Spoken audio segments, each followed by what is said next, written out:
মনের ভিতরে একটি স্বপ্ন ছিল যে আমি হয়তোবা আল্লাহ যদি কবুল করে তাহলে বড় হয়ে একজন বাংলাদেশের গোলকিপার হতে চাই, বাংলাদেশ ফুটবল টিমে খেলতে চাই। সেই স্বপ্নটা ছোটবেলা থেকেই লালন করেছি। যখন আপনার স্বপ্নটা পূরণ হলো তখন আপনার অনুভূতি কেমন হয়েছিল? আসলে এটা তো অনুভূতি ভাষায় প্রকাশ করার মতো না।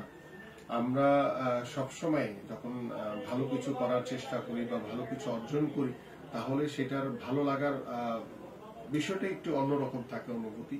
এবং পরিবার থেকে আমার মেজো ভাইও ফুটবল খেলতেন, তিনি 14 বছর প্রিমিয়ার লিগে খেলেছেন এবং মেজো ভাইয়ের হাত ধরেই আমার ফুটবলে আসে এবং পরিবার থেকে সর্বোচ্চ সহযোগিতা ছিল আমার সবসময়। আমার বাবা মা তারা সবসময় খেয়াল রাখতো।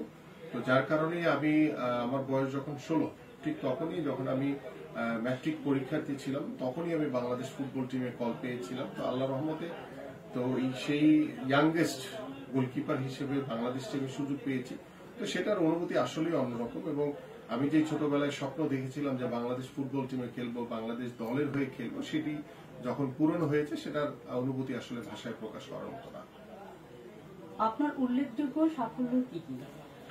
আমাদের উল্লেখযোগ্য সাফল্য বলতে ক্লাব লেভেলে তো আমি ধরেন মহারান দিয়ে শুরু করেছি, মুক্তিযুদ্ধে খেলেছি, আফগানিতে খেলেছি, দীর্ঘদিন আর অন্যান্য ক্লাবগুলোতে খেলেছি।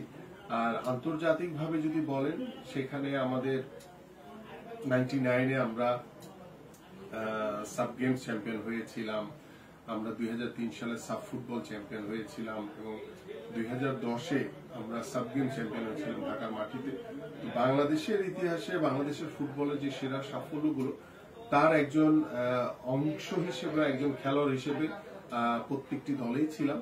তো আলহামদুলিল্লাহ এখন পর্যন্ত যে সাফল্যগুলো আমরা পেয়েছি সেটাতে আলহামদুলিল্লাহ বলছি। এবং পাশাপাশি আমাদের যে প্রত্যাশা বাংলাদেশের মানুষের, সেই প্রত্যাশা হয়তো বা আমরা পরিপূর্ণভাবে এখনো পূরণ করতে পারিনি এবং আমাদের সময়ের ফুটবলের যে ক্রেজ ছিল সেই ক্রেজটি এখনো আছে, বাট সেটাকে আমরা প্রপার ওয়েতে আমরা কাজে লাগাতে পারছি না।